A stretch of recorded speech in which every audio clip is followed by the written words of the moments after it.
আসসালামু আলাইকুম গাইস। সকালে ঘুম থেকে উঠে ডিসিশন নিলাম আমি মুরগি কিনতে বাজারে যাব। তারপরে হাঁটতে হাঁটতে বাজারে চলে গেলাম। বাজারে গিয়ে 2টি সোনালী মুরগি নিয়ে আসলাম। এসে পরিষ্কার করে তারপরে রান্না শুরু করে দিলাম।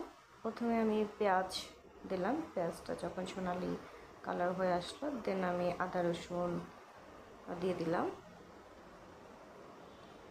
তারপরে আমি কিছুক্ষণ পরে কাঁচামরিচটা দিয়ে দিলাম, লং দারচিনি সব মশলা ছিল সব কিছু দিয়ে দিলাম।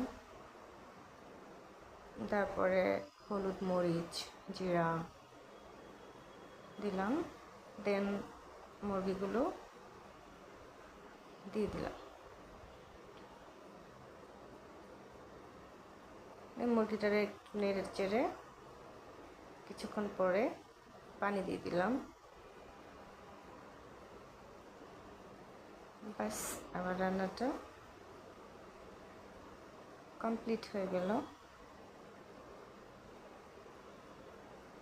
সুন্দর একটা ফ্লেভার চলে আসলো।